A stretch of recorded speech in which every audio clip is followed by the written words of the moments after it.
ओम नमो भगवते वासुदेवाय। ओम नमो भगवते वासुदेवाय। ओम नमो भगवते वासुदेवाय। ओम नमो भगवते वासुदेवाय।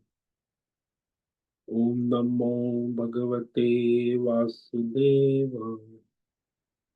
ओम नमो भगवते वासुदेवाय।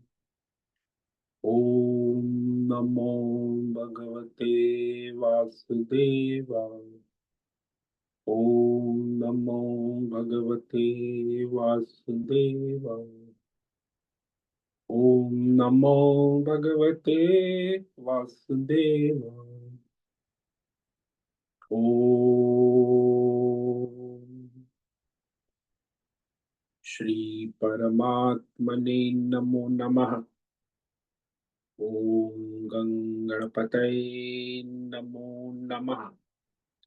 ओम सं सरस्वत्यै नमो नमः। ओम गुरुभ्यो नमो नमः। ओम सहनाववतु सहनौ भुनक्तु सह वीर्यं करवावहै तेजस्विनावधीतमस्तु मा विद्विषावहै। ओम शांति शांति शांति। सदाशिव समारंभां शंकराचार्य मध्यम अस्मदाचार्य पर्यन्तां वंदे गुरु परंपरां। वंदे गुरु परंपरां। ओम तत्सत। आप सभी ऑनलाइन नेटवर्क पर उपस्थित भगवद गीता श्रवण साधकों को आज ऋषिकेश से हमारा प्रातः का अभिवादन, अभिनंदन, अभिवंदन। हरि ही ओम, हरि ही ओम, हरि ही ओम।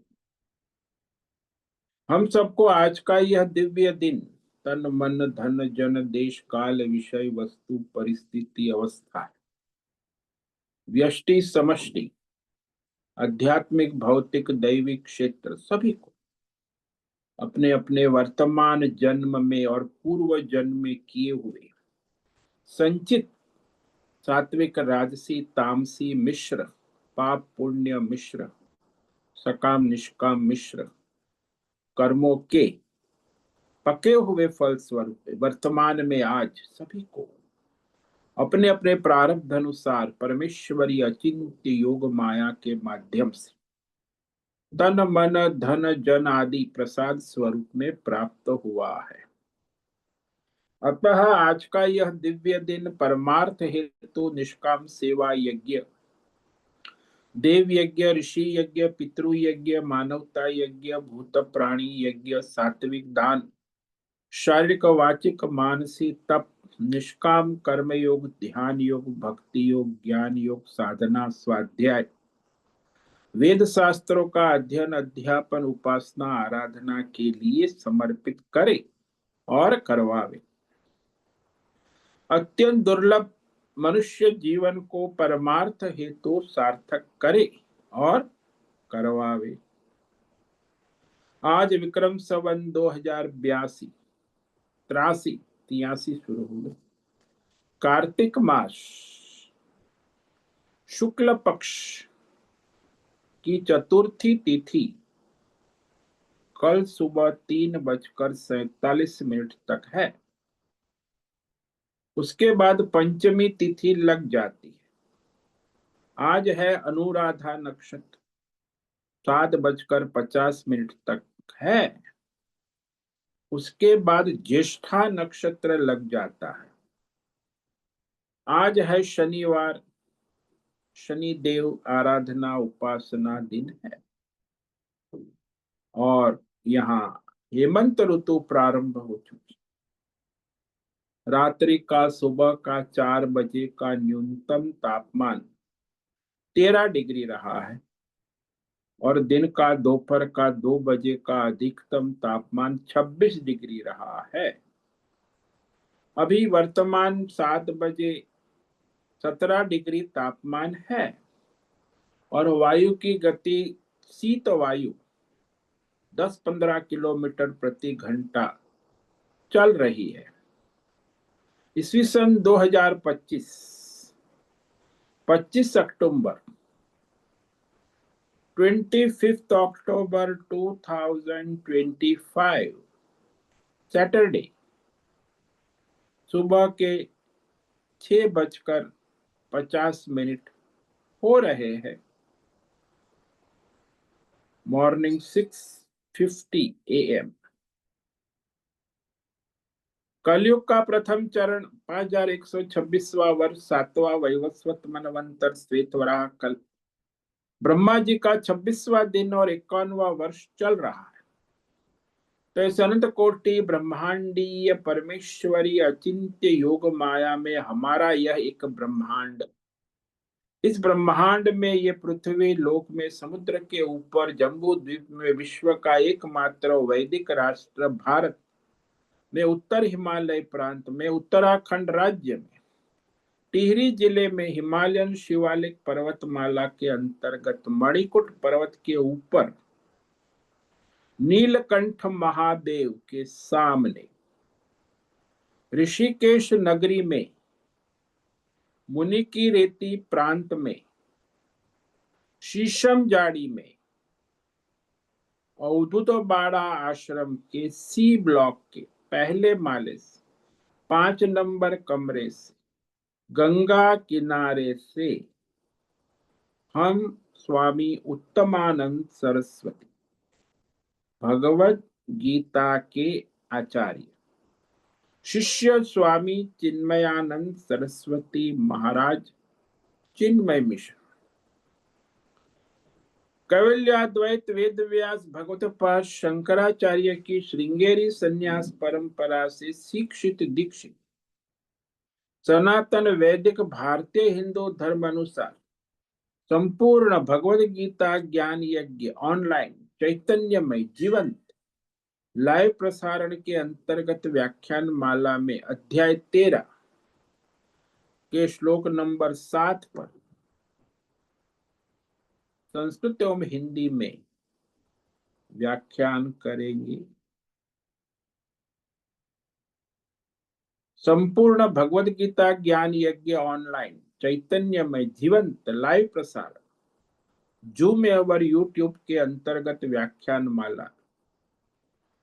यह व्याख्यान करेंगे दिव्य पवित्र सरल व्यावहारिक सटीक पूर्ण वर्ण अक्षर पद वाक्य पंक्ति श्लोक अध्यायों की संगति संधि अन्वय शब्दार्थ वाक्यार्थ भावार्थ रहस्यार्थ तत्वार्थ के यथार्थ तात्पर्य सहित वैदिक शास्त्र वेद व्यास साहित्य शांकर भाष्य एवं परंपरागत 10 सन्यासी आचार्यों की टीका टिप्पणी सहित आज का यह भगवत गीता व्याख्यान करेंगे। कृपया आप सभी श्रद्धा भक्ति ध्यान से परिपूर्ण होकर के यह दिव्य श्रवण साधना करें। इसमें से कुछ ग्रहण करे, कुछ धारण करे, कुछ अपने जीवन में चरितार्थ करे और उसमें निरंतरता लाए। अपनी अपनी आध्यात्मिक भौतिक दैवी अशांति द्वंद्व मोह विक्षेपों से रहित होकर के अधार्मिक अशास्त्रीय अवैदिक परंपरा भ्रम भ्रांतियों से रहित होकर के अपने अपने शरीर इंद्रिय प्राण मन वचन कर्म और बुद्धि से एक रूप एकाग्र होकर शुद्ध सात्विक सूक्ष्म भगवत विवेक बुद्धि करे। वेद शास्त्र एवं आचार्य परंपरा अनुसार विवेक करे और करवावे। पुनः पुनः इस व्याख्यान का श्रवण करे, मनन करे, चिंतन करे, लेखन करे, चर्चा विचारणा, प्रचार प्रसार करे, लिंक भेजे, ग्रुप में शेयर। अपना और सबका परम कल्याण करे और करवावे। ओम तत्सत। ओम ओम ओम। तो हमने श्रीमद् भगवद गीता अध्याय 13 क्षेत्र क्षेत्रज्ञ विभाग योग की श्लोक नंबर 7 पर विवेक विचार किया है, जिसमें भगवान परमार्थ दृष्टि प्राप्ति के लिए दिव्य साधन साधना का निरूपण कर रहे हैं। ये साधन साधना के बिना आपको परमार्थ दृष्टि प्राप्त नहीं हो सकती। इसीलिए जो दृष्टि है, दिव्य दृष्टि जिसको, वैसे संसार में जो मनुष्य की दृष्टि होती है, तामसी मनुष्य की दृष्टि जड़ होती, भौतिक। तो वह तामसी मनुष्य बस ये संसार के भौतिक बाजार के विषयों को देखता है, उसकी दृष्टि में और कुछ आगे दिखता नहीं है उसे। और जो राजसी होता है उसे थोड़ी भावनात्मक दृष्टि होती है। सात्विक होता है उसे कोई दैवी दृष्टि होती, और जो पारमार्थिक है उसे परमार्थ दृष्टि होती। तो ये जो सारे साधन भगवान को परमार्थ दृष्टि प्राप्त करने हेतु साधन साधना है। इसके बिना आपको परमार्थ दृष्टि प्राप्त हो नहीं सकती है। तो ये सारी साधन साधना अनिवार्य कहा गया है, उसके बिना वह परमार्थ सिद्ध नहीं हो सकता है। तो इसमें भगवान ने कहा, अमानित्वमदम्भित्वम् अहिंसा क्षान्तिरार्जवम् आचार्योपासनम शौचम स्थैर्यम आत्मविनिग्रह। तो हमने इसमें अमानित्वम पर विवेक विचार किया है कि अपने में श्रेष्ठता या निकृष्टता के दोनों अभिमान है। मैं बड़ा हूं और मैं छोटा हूं, इस अभिमान का अभाव। अदम्भित्व, दिखावा, ढोंग, पाखंड, तो ये दिखावे से रहित जैसे है वैसे।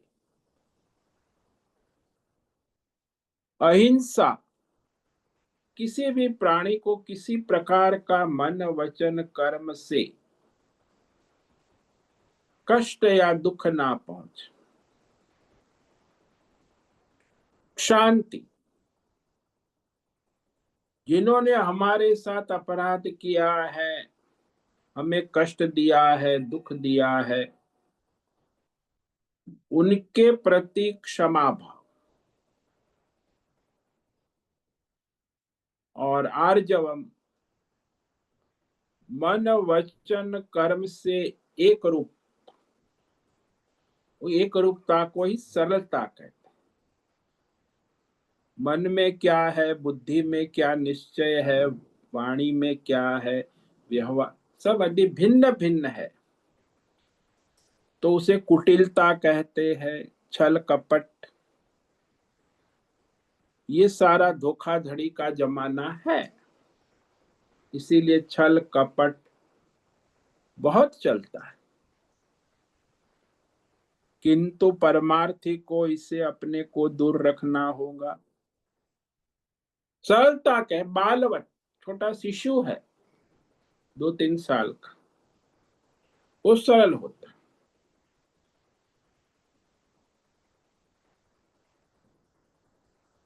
और अपने मन वचन कर्म से जैसा है वैसा अपने को अभिव्यक्त करता है।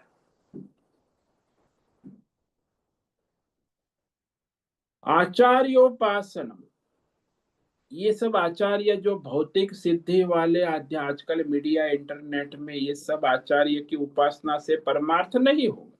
कॉलेज में आप पीएचडी कर लोगे, या योग सिद्धि, आजकल योगा बाबा बहुत चल रहे, योग सिद्धि या दैवी सिद्धि वाले बाबा, तो ये दैवी सिद्धि वाले आचार्य, अध्यात्म सिद्धि, योग सिद्धि के आचार्य, या भौतिक, आजकल साइंस टेक्नोलॉजी, हार्वर्ड में आपने गोल्ड मेडल प्राप्त किया, तो हार्वर्ड के गोल्ड मेडल से आपका परमार्थ नहीं होगा। वो सारा भौतिकवाद, जड़वाद, अध्यात्म, योग सिद्धि या दैवी सिद्धि वाले आचार्य आपको परमार्थ की ओर नहीं ले जा सकते। जो परमार्थी आचार्य है, उसकी उपासना, उसके सानिध्य में रहना और परमार्थ करना बहुत सहायक होता है। तो वह साथ में रहने से व्यावहारिक ज्ञान भी प्राप्त हो जाता है और पारमार्थिक शब्द शास्त्र ज्ञान भी प्राप्त हो जाता है। उपासन का मतलब है अत्यंत पास में रहकर सीखना। शौचम, इस पर हमने कल विचार किया था। बाहर की पवित्रता, शुद्धि, सफाई शब्द जो है ये उर्दू शब्द है। सफाई, सफाई, हमारे सब उर्दू शब्द बड़े प्रचलित हो गए। मुगलों ने उर्दू शब्द चलाए, अंग्रेजों ने अंग्रेज, हम अपनी संस्कृत और मातृभाषा गुजराती, हिंदी, मराठी, कन्नड़ भूल गए। तो इस प्रकार ये सारे शब्दों की मिलावट, खिचड़ी हो। शौचम का मतलब होता है पवित्रता, पावन, पवित्र। तो पवित्रता जो है वो पारमार्थिक हेतु के लिए आवश्यक। पहले तो बाहर की अपने रोटी, कपड़ा, मकान पवित्र होना चाहिए, पाप का नहीं होना चाहिए, धर्म का हो।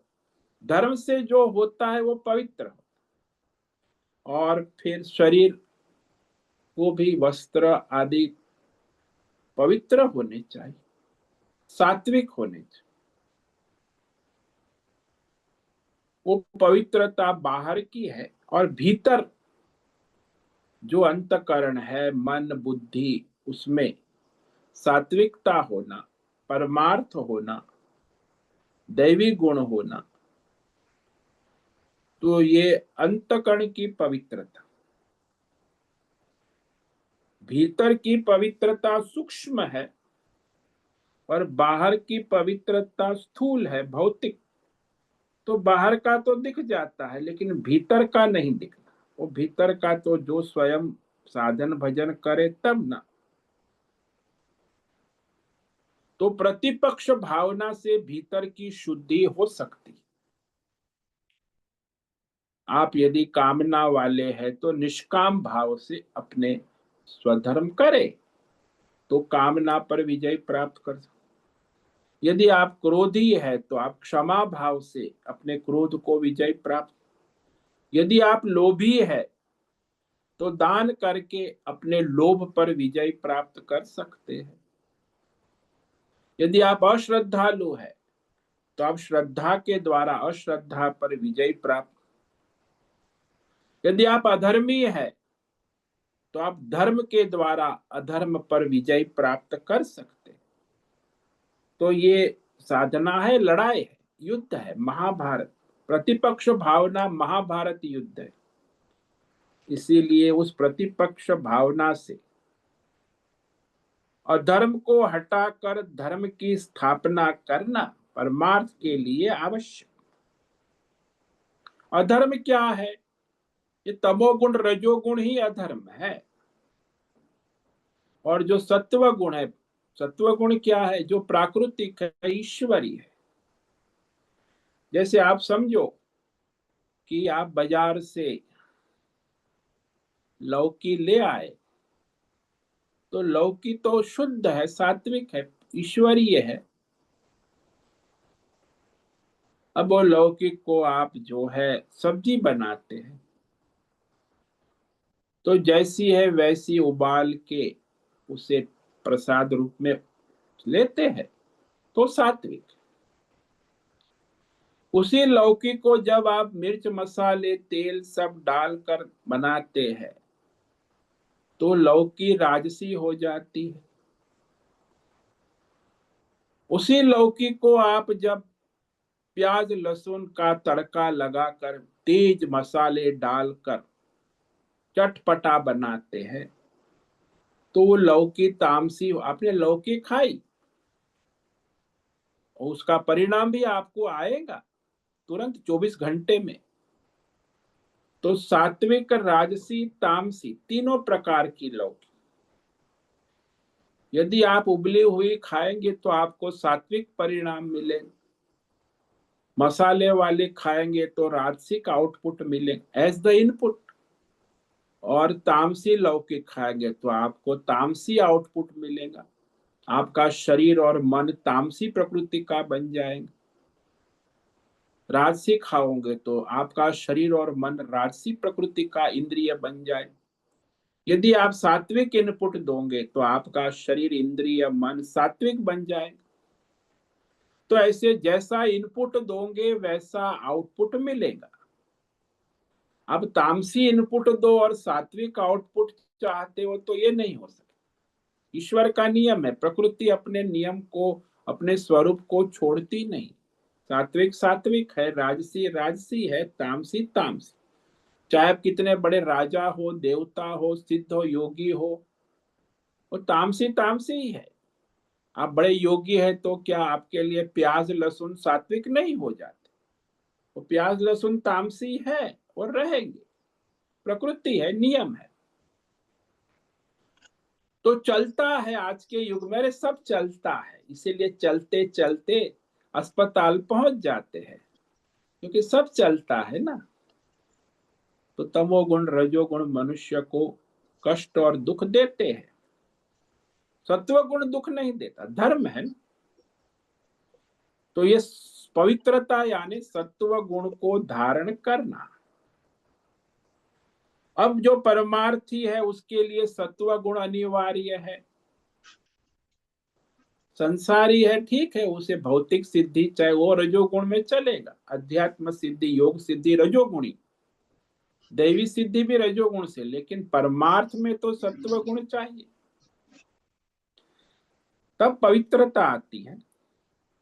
अब परमार्थ करने लगे हैं तो परमार्थ यदि आपने लक्ष्य बनाया है तो उसमें स्थिरता होना ये बड़ा दुर्लभ है, क्योंकि स्थैर्यम कहा भगवान, अपने परमार्थ लक्ष्य में स्थिरता। और जब परमार्थ में आप लगोगे तो शास्त्रों में कहा है, श्रेयांसी बहुविघ्नानि। आप जब परमार्थ करने निकलोगे, मोक्ष के मार्ग में चलोगे, तो उसमें बहुत सारे बाधाएं विघ्न और कष्ट आते हैं। इसलिए मनुष्य जो है परमार्थ करते समय उसमें दृढ़ता और स्थिरता होना आवश्यक। बहुत सारे विघ्न आते, वेदों में कहा है कि परमार्थ में लगा हुआ मनुष्य उसे देवता लोग भी विघ्न करते, देवता भी। और परमार्थ में लगा उसे अपने पितृ लोग, उसके स्वजन मित्र पितृ भी विघ्न करते हैं, क्योंकि वो नहीं चाहते कि आप परमार्थ को प्राप्त करें। देवता भी नहीं चाहते, आपके पितृ, आप कहते ना माता पिता बड़े हितकारी है, भाई बहन, ये लोग आपको परमार्थी होने, उनको भोग चाहिए। कोई परमार्थ में आपको सहायक नहीं हो सकता। मनुष्य में जो स्वजन है, पितृ है, मित्र है, कभी चाहे कि ये मोक्ष प्राप्त कर ले, परमार्थ कर ले, ये तो संभव ही नहीं। जब देवता ही आपको परमार्थ में जाने के लिए रोकते हैं तो ये लोग तो सामान्य ही है।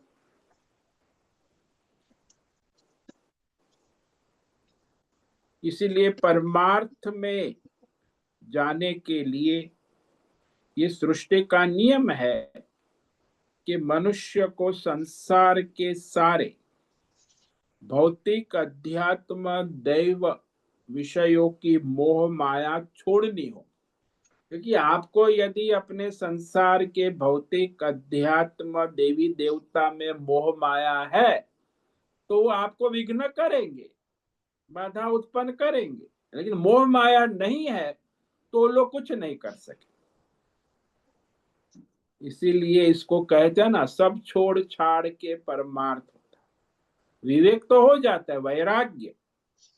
ये सारा जो है संसार में, ये परिवार है, पैसा है, पद है, प्रतिष्ठान है और देवी देवता है, इसका मोह माया है तो आपको परमार्थ में जाने ही नहीं देंगे। वो तो आपकी चोटी पकड़ के रखें, क्योंकि आपको मोह माया है। यहाँ जब ब्रह्मा जी ने सृष्टि का प्रारंभ किया तो उनके जो 4 मानस पुत्र हुए, सनक, सनंदन, सनत कुमार और सनत सुजान, तो ब्रह्मा जी ने उनसे कहा कि प्यारे बच्चों, अब तुम जो है सृष्टि का विस्तार करो, आगे बढ़ाओ। तो चारों कुमार ने कहा, पिताजी आप क्या कह रहे हो? सृष्टि चलाएंगे तो उसमें अनेक प्रकार की समस्या, विघ्न, बाधा, भौतिक, अध्यात्म, दैव विघ्न आएंगे। संसार सृष्टि से हमें क्या लाभ? संसार में भौतिक, अध्यात्म, दैव विघ्न, कष्ट सबको आते ही है। ब्रह्मा जी ने कहा, रहने दो, आपसे नहीं होगा, चले जाओ। और कहा कि अरे मैं तुम्हारा पिता हूं, तुम्हें कहता हूं। उनको वैराग्य था ना, पिता की बात नहीं मानी, चले गए, परमार्थ में लग गए। इसीलिए आज तक कोई भी माता पिता अपने पुत्र को मोक्ष मार्ग, परमार्थ, संन्यास में प्रवृत्त होते देखकर दुखी हो जाता।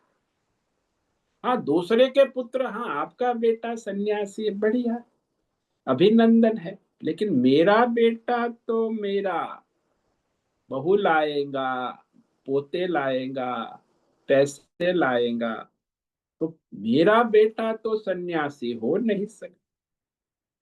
होगा तो उसे हमें रोकेंगे, तो विचलित करना चाहते। इसीलिए ये जो माता पिता पुत्र को प्रलोभन देकर अन्य उपायों से किसी न किसी तरह से मोक्ष मार्ग यानी परमार्थ से रोकना चाहते हैं, विचलित करना चाहते। तो जब सनकादि को पिताजी ने कहा कि आप चले जाओ ब्रह्मा जी, तो चले गए। फिर उन्होंने सोचा कि कहाँ जाए, अब परमार्थ हमें करना है तो विष्णु भगवान पे जाएंगे। तो विष्णु भगवान भी सृष्टि चलाना चाहते हैं, उनसे भी हमारे मोक्ष का काम नहीं बनेगा। तो चारों कुमार परमार्थ मोक्ष के लिए भगवान शंकर के पास कैलाश पर्वत चले, क्योंकि उनका लक्ष्य मोक्ष परमार्थ था। तो भगवान शंकर ने दूर से देखा कि बड़े विरक्त वैराग्यवान, क्योंकि वैराग्य ही मोक्ष का मार्ग है। वैराग्यवान चारों भाई थे, कुमार। तो चारों कुमार वहां जब आ रहे थे तो शिव जी ने सोचा कि ये तो यहाँ कैलाश में आएंगे तो गणेश जी को देखेंगे, कार्तिक, पार्वती और ये सब देखेंगे। मैं गृहस्थी हूं तो मुझसे वो परमार्थ की बात पूछेंगे ही नहीं कि गृहस्थी क्या परमार्थ बताएगा। इसके पास तो गृहस्थी में पड़ा है, अपनी पार्वती को लेके बैठा है, गणेश और कार्तिकेय। तो भगवान ने सोचा कि नहीं, इनको तो मोक्ष का उपदेश देना है।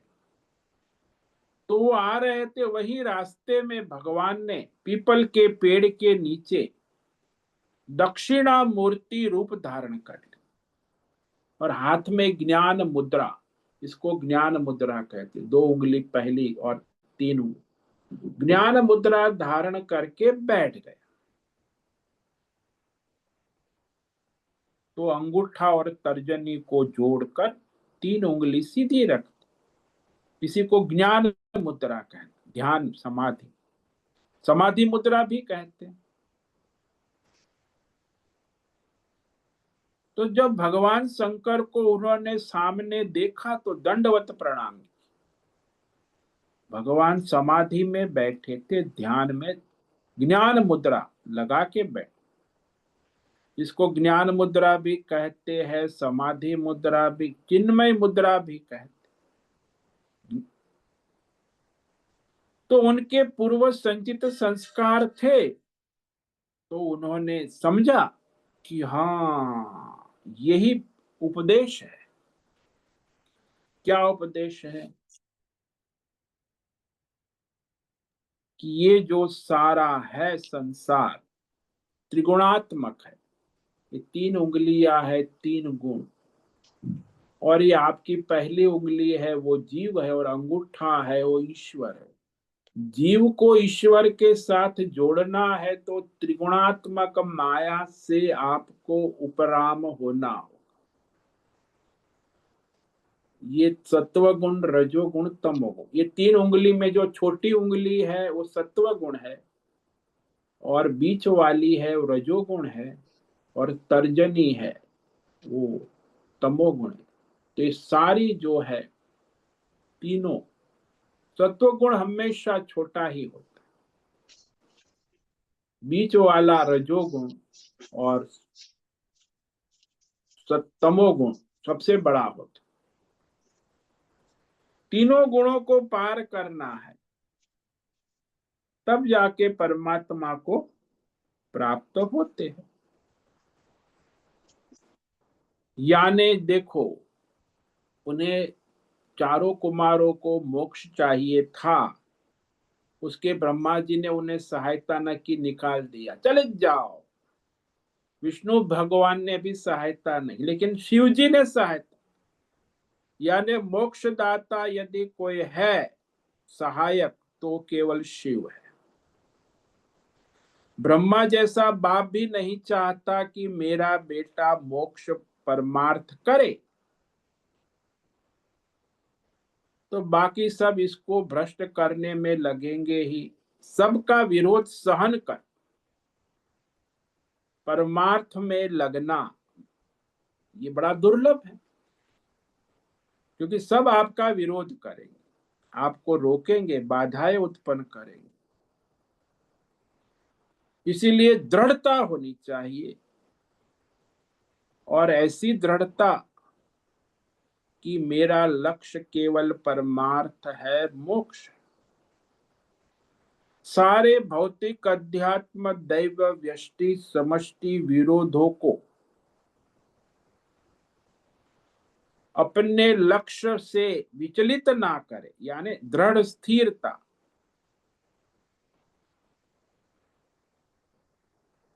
तो यदि आप इस विरोधों का सामना नहीं करोगे तो आपकी स्थिरता, दृढ़ता नहीं रहेगी, फिर आप विचलित हो जाओ। तो दृढ़ता होगी तब ये सारे विरोधों को वश में कर परमार्थ की ओर आगे बढ़ सकते। जैसे किसी को माउंट एवरेस्ट पर चढ़ना है तो उसे भी बहुत सारे विरोध आएंगे, तो भी वो विरोधियों का सामना करते हुए अपने एवरेस्ट को चढ़ जाता है।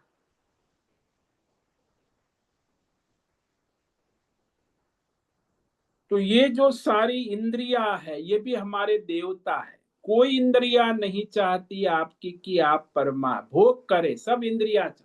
आंख रूप का भोग करे, कान शब्द का, नाक गंध का, जीवा रसेंद्रिय रस और जननेन्द्रिय संभोग का सुख माप। सारी इंद्रियां अपना भोग चाहती, कोई इंद्रिया ये नहीं चाहेगी कि आप भोग मत करो, कहेंगे भी नहीं, हाँ और चाहिए। आंख कहे और रूप दिखाओ और वीडियो देखो, कान कहे और सुनाओ, रसना कहे और आइटम ले आओ, वानगी रसने, कभी वो मना नहीं करेंगे इस इंद्रिया, क्योंकि वो भोग प्रधान है। विषय भोग वृत्ति बनती है, लेकिन जिसका लक्ष्य परमार्थ है उसे यहाँ संयम नियम करना अवश्य।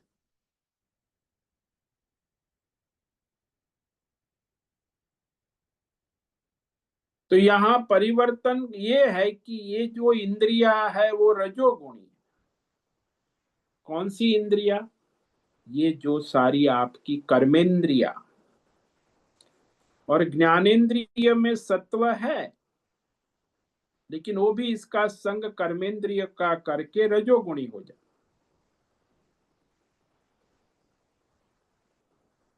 अब जिसको परमार्थ करना है उसे तीन गुणों को महत्व न देकर त्रिगुणी माया में विवेक करके परमार्थ की ओर बढ़ना। क्योंकि आपका भौतिक शरीर है, वो भौतिक भौतिक विषय चाहता है। आपका मन है, वो सारी बुद्धि है, वो दैवी सिद्धि योग सिद्धि चाह।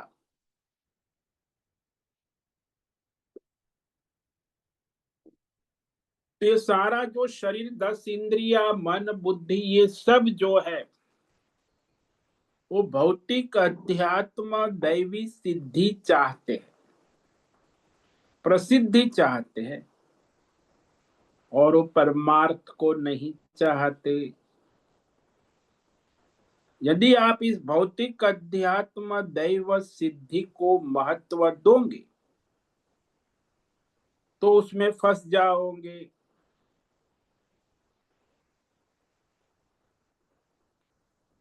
जैसे आप ध्यान लगाने बैठे, ध्यान की इच्छा हुई, तो आपकी इंद्रिया जो है चंचल हो जाएंगी, मन चंचल हो जाएगा। अरे ध्यान क्या करते,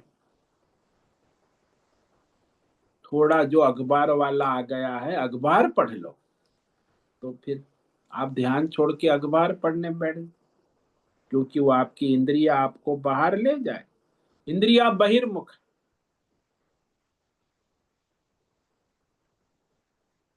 तो इस प्रकार मनुष्य निरंतर अपने शरीर इंद्रिय मन बुद्धि के द्वारा बहिर्मुख रहता है।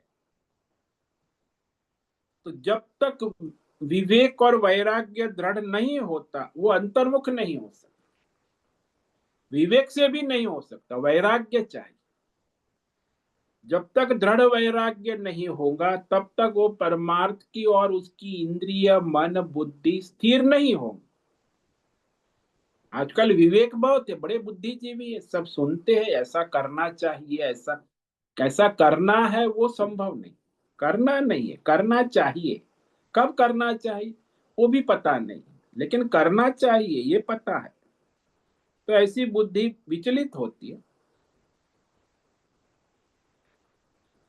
इसलिए शंकराचार्य ने कहा, स्थैर्यम का अर्थ कहा है शंकराचार्य महाराज,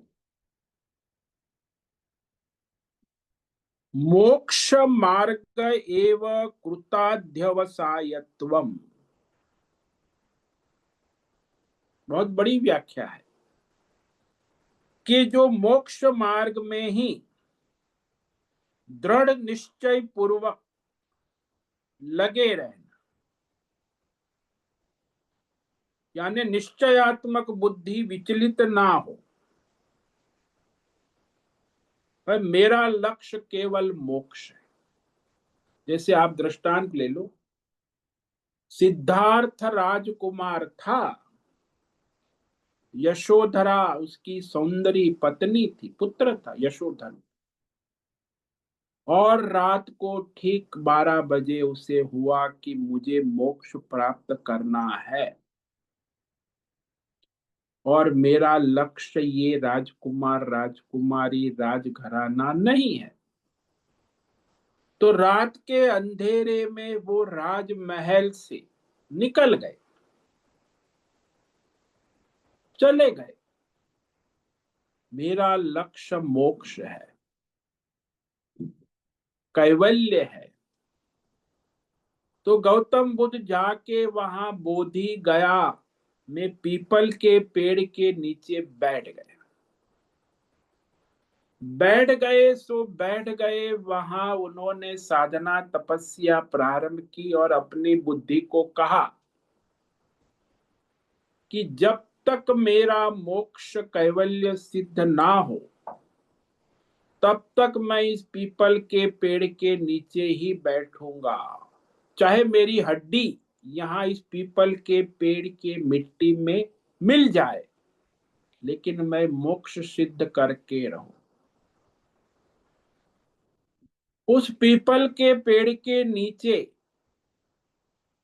गौतम बुद्ध ने 42 साल तक साधना की, 42 ईयर्स।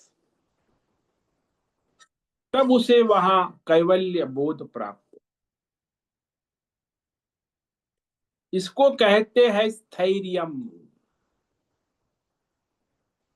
लक्ष्य में दृढ़ता, स्थिरता। बुद्धि को कोई हिला नहीं सका उसकी। इतना बड़ा राजकुमार था, उसकी बुद्धि को कोई हिला नहीं सका। स्थैर्यम का अर्थ है मोक्ष मार्ग में दृढ़ निश्चय पूर्वक निरंतर लगे रहना। तो निरंतर प्रयास, इसी का निरंतर अध्यावसाय यानी प्रयास करते रहना, इसी को मोक्ष प्राप्त करने का धैर्य जिसको कहते हैं ना, धैर्य भी कहते हैं। लेकिन आपको रास्ते में भौतिक अध्यात्म दैव विषय वस्तु बाधाएं उत्पन्न करेंगे। यदि एकमात्र परमार्थ मोक्ष ही हमारा लक्ष्य है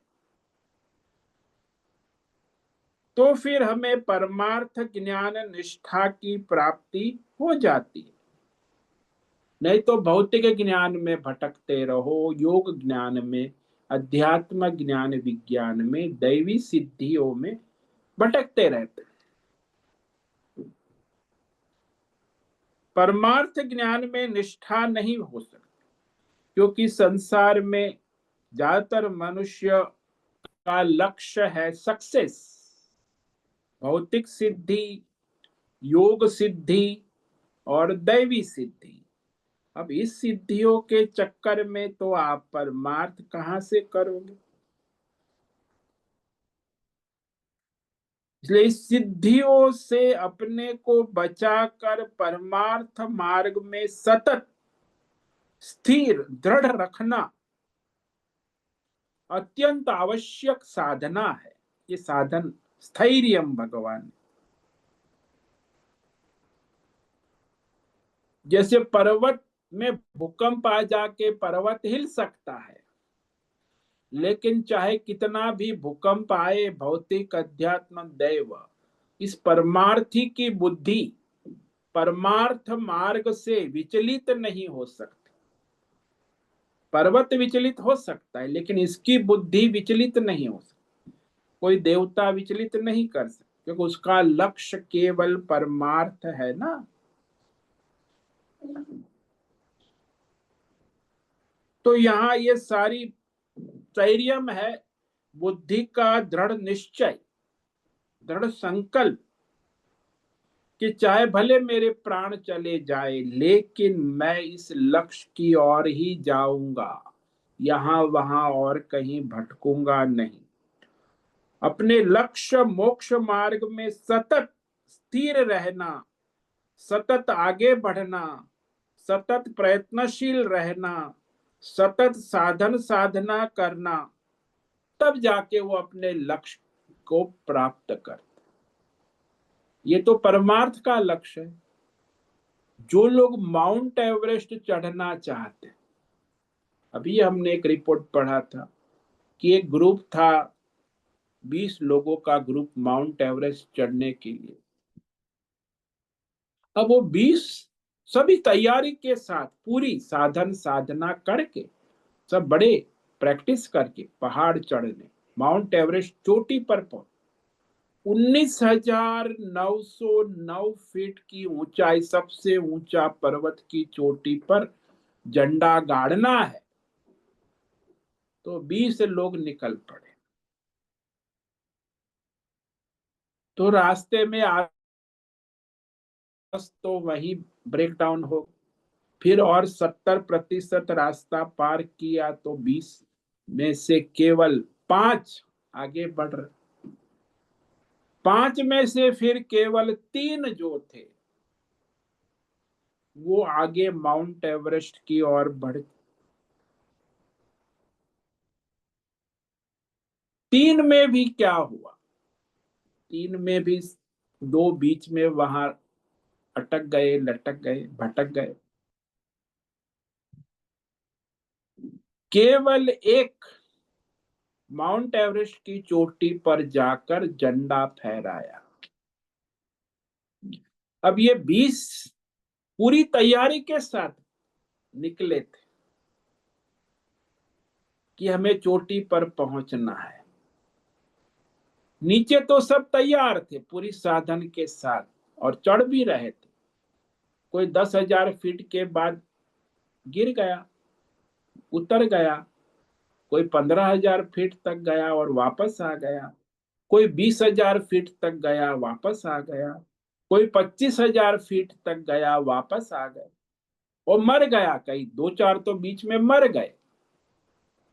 लेकिन एक जो है वो 29,909 फीट की चोटी पर अपने आप को झंडा गाड़,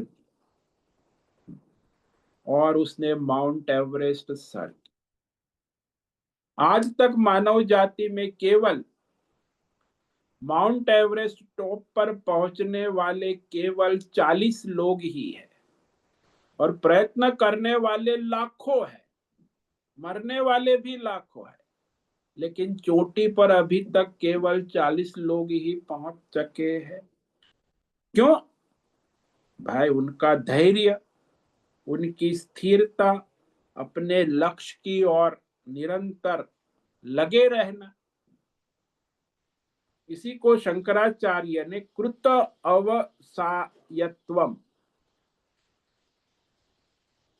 यानी दृढ़ निश्चय पूर्वक लक्ष्य में लगे रहना, और उसमें अध्यवसाय कहा। विवेक वैराग्य पूर्वक निरंतर अभ्यास प्रयत्न करते रहना, तभी वो अपने लक्ष्य को प्राप्त कर लेता है। तो इस तरह आज हमने जो है स्थैर्य, ये तो परमार्थ में स्थिरता चाहिए आपको। भौतिक सिद्धि, अध्यात्म सिद्धि, जो लक्ष्य है उसमें स्थिरता कहाँ है? आज के युवाओं में तो भाई कोई लक्ष्य है ही नहीं, 10 दिशा में घूमते हैं, ये भी करना है, वो भी करना है, पूर्व में भी जाना है, पश्चिम में, उत्तर में, दक्षिण में, दाएं बाएं, ऊपर भी जाना है, नीचे भी जाना है, घूमता रहे। दुनिया में 90% लोगों का भौतिक, अध्यात्म, दैव लक्ष्य में भी स्थिरता नहीं। अभी एक युग ब्रह्मचारिणी बोले तो 42 साल की हो गई, अभी क्या करते, क्या करना है?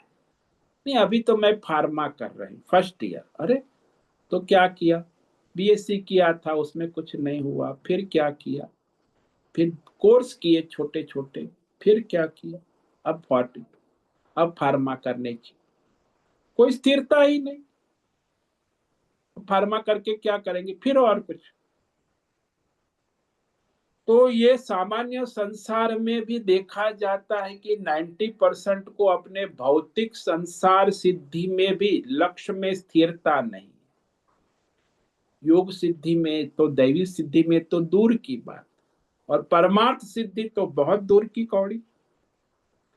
तो चाहे कोई भी लक्ष्य हो, उसमें स्थैर्य, निरंतर लक्ष्य की ओर आगे बढ़ने वाली दृढ़ बुद्धि, निश्चयात्मक दृढ़ संकल्प, और उसी अनुसार वो लक्ष्य की ओर आगे बढ़ते हैं। जैसे दृष्टांत हमारे एक आचार्य देते हैं कि नदी का लक्ष्य है, ये गंगा नदी जो यहाँ हिमालय से प्रारंभ हुई, गंगोत्री से, गोमुख से, हिमालय की चोटी से, और बहती बहती बहती कितने चढ़ाव उतार, कितने बांध को पार करके वो नदी जो है रुकती नहीं है। बहती बहती उसका एक ही लक्ष्य है, समुद्र को मिलना है। और वो नदी गंगा 3000 फीट लंबी यात्रा करके गंगा सागर पहुंचकर सागर बन जाती है। गंगा नदी का एक ही लक्ष्य है कि मुझे सागर से मिलना है, बस। और वो सागर से मिलने के लिए कितने उतार चढ़ाव पार कर, कितने कष्ट झेल कर वह अपने समुद्र को मिल जाती है और समुद्र बन जाती। फिर वो गंगा नहीं रहती। तो इस तरह लक्ष्य को प्राप्त करें तो जीव को परमात्मा से मिलना है, तो उसे भी अनेक कष्टों, बाधाओं को पार करते हुए, भौतिक अध्यात्म दैव को पार करते हुए परमार्थ तक पहुंचना, क्योंकि ये परम लक्ष्य है, इससे आगे और कुछ नहीं है। यानी लक्ष्य में स्थिर रहना अत्यंत आवश्यक साधना है। इसलिए भगवान ने इसे साधन में, साधना में लिया, स्थैर्यम। अब आगे जो है आत्मविनिग्रह, इसको शमदम भी कह सकते हैं। पहले अपनी इंद्रिय और मन का संयम होना आवश्यक। तो आत्मा का अर्थ यहाँ इंद्रिय और मन है। आत्मा के कई अर्थ होते, 18 अर्थ है संस्कृत डिक्शनरी में। यहाँ भगवान ने आत्मा विनिग्रह का मतलब है इंद्रिय और मन का नियंत्रण, संयम, नियमन, धर्म और शास्त्र के अनुसार। तो इस साधन पर हम कल विवेक विचार करेंगे। तो आज जो एक साधन है स्थैर्य, अपने परमार्थ लक्ष्य में स्थिरता, दृढ़ता। ओम नमो नारायणाय। ओम नमो नारायणाय। ओम नमो नारायणाय। ओम नमो नारायणाय। ओम नमो नारायणाय। कायेन वाचा मनसेन्द्रियैर्वा बुद्ध्यात्मना वा प्रकृते स्वभावा करोमि यद्यत् सकलं परस्मै नारायणायेति समर्पयामि। ओम सर्वे भवन्तु सुखिनः, सर्वे सन्तु निरामयाः, सर्वे भद्राणि पश्यन्तु, मा कश्चित् दुःखमाप्नुयात्। अस्तु मा सद्गमय, तमसो मा ज्योतिर्गमय, मृत्योर्मा मृतंगमय। ओम पूर्णमद पूर्णमिदं पूर्णात् पूर्णमुदच्यते पूर्णस्य पूर्णमादाय पूर्णमेवावशिष्यते। ओम शांति शांति शांति। शंकरं शंकराचार्यं केशवं बादरायणं सूत्र भाष्य कृतौ वंदे भगवन्तौ पुनः पुनः। ईश्वरो गुरुरात्मेति मूर्ति भेद विभाग व्योमवद्व्याप्तदेहाय दक्षिणामूर्तये नमो नमः। ओम गुं गुरुभ्यो नमो नमः। ओम तत्सत्। ब्रह्मार्पणमस्तु। ओम ओम ओम।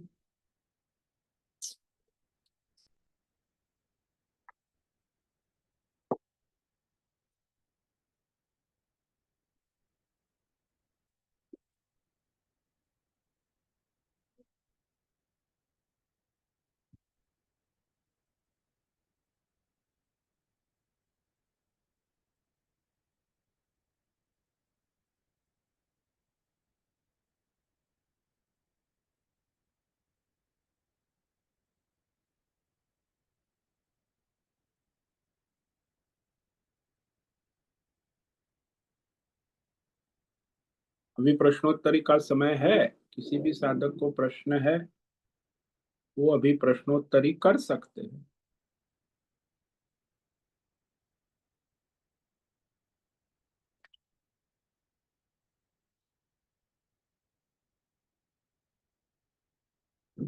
ओम नमो नारायण स्वामी जी।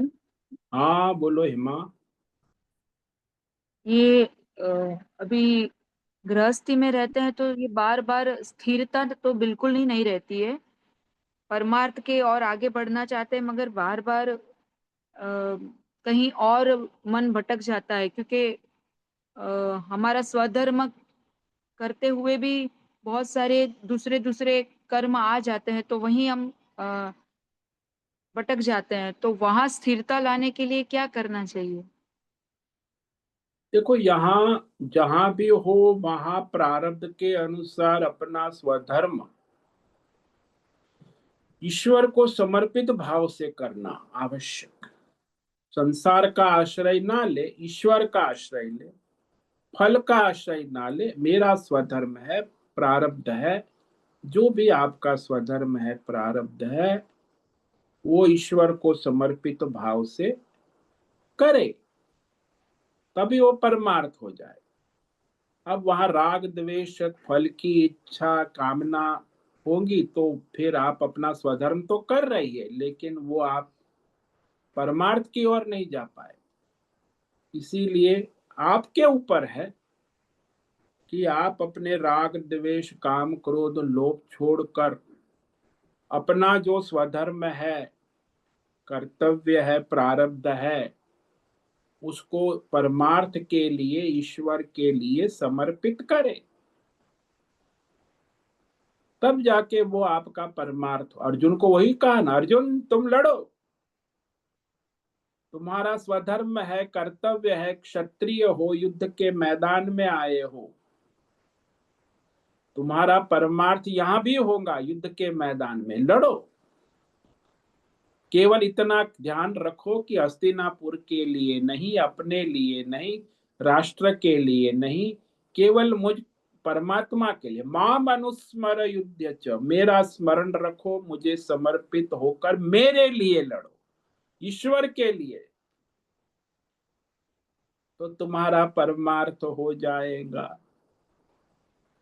नहीं तो फिर इसी चक्कर में, परिवार के चक्कर में, हस्तिनापुर के चक्कर में घूमते रहोगे, परमार्थ नहीं होगा। यहाँ स्वामी जी ऐसा होता है कि अ, हम स्वधर्म कर्तव्य करते हैं, मगर सामने घर में हमारे से छोटे हैं, वो बच्चे हैं, मगर वो अपना कर्तव्य नहीं करते हैं, तो भी हमें हमारा कर्तव्य निष्ठा से करना है, वो छोड़ देना है सब। हाँ, वो करे ना करे उससे आपको क्या लेना देना, उसका प्रारब्ध उसका कर्म। आप एक बार कह सकते हो, करे ना करे उसका कर्म उसका प्रारब्ध।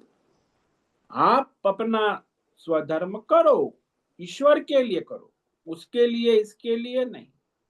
हाँ, वो बेटा ये सामने आता है तो फिर कर्तव्य से चूक जाते हैं, फिर द्वेष आ हाँ, जाता है। हाँ, फिर वो राग द्वेष, क्योंकि आप ईश्वर को नहीं लाए ना। आपने हम्म। अपना स्वधर्म ईश्वर के लिए करना है, नहीं कि बेटा बेटी परिवार समाज भौतिक अध्यात्म देव देश राष्ट्र किसी के लिए नहीं।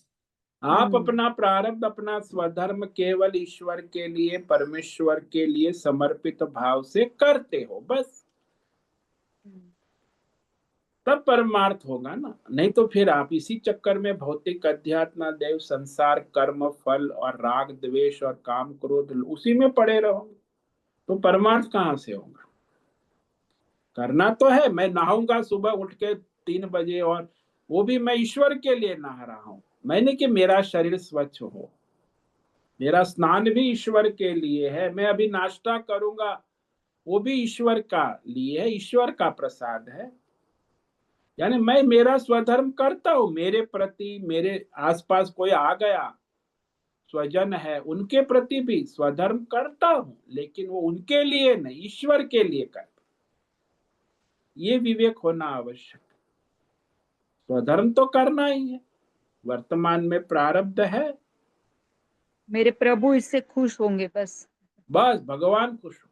अभी कल ही परसों एक वो नशेड़ी शराबी आ गया मेरे सामने, कहता है मैं तो महाराज मुझे देहरादून जाना है, मैं गंगा की सौगंध खाता हूँ, बॉटल भी है, वो शराब के नशे में, मैं जानता हूँ कि वो शराब के नशे में है, बॉटल में संकल्प भी का गंगा की सौगंध खा के कहता हूँ मैं शराब नहीं पीऊंगा, मुझे 100 रुपया दे दे। मैंने दे दिया, मैं बोला नारायण है, नारायण आए, मैंने नारायण को दिया, अब शराबी है तो मुझे क्या लेना दे, मेरा वो पाया मेरे पास, तो फिर मैंने अपना परमार्थ कर लिया, उसने अपना स्वार्थ कर लिया, वो शराब पिएगा तो उसका कर्म वो जाने, मैं उसको सुधारने के लिए थोड़ी बैठा, मैं तो नारायण भजन करने बैठा हूँ। तो सामने वाला मतलब हमें अपना कर्म करते हुए मतलब इतना क्षमा भाव और दया करुणा रखनी है कि सामने वाला हमारा फायदा भी ले तो भी हमें वो छोड़ देना है सब। हाँ, वो हिसाब नारायण की किताब। दृष्टि रख, नारायण की हम्म, दृष्टि रखो ना कि आप नारायण को समर्पित है, हिसाब भगवान। किताब नहीं करना है। हाँ, ये गणित छोड़ना होगा, ये जब गणित करोगे तो हिसाब किताब में तो जीवन पूरा हो जाता है, कुछ नहीं मिलता, बस खाली हाथ है, जानते बोलते खाली हाथ, फिर भी गणित करते ही रहते, खाली हाथ उसने आया है ये नहीं खाली किया, हाथ उसने जाएगा ये नहीं डायलॉग किया। बोलता हाँ। है, लेकिन पूरी जिंदगी गणित हिसाब किताब फायदा नुकसानी करता है और मरता है, और हम्म, बोलता भी है, कितना विरोधाभास है, खाली हाथ वही। आया है खाली हाथ जाएगा, पूरी जिंदगी दम भी है ये। ये दम भी है ना, और क्या है, हम्म, हिसाब किताब फिर क्यों करते हो आप, खाली हाथ है, खाली हाथ जाना है तो हाँ स्वामी जी, समझ में आया। बहुत बहुत धन्यवाद। ओम नमो नारायणाय। ओम नमो नारायण।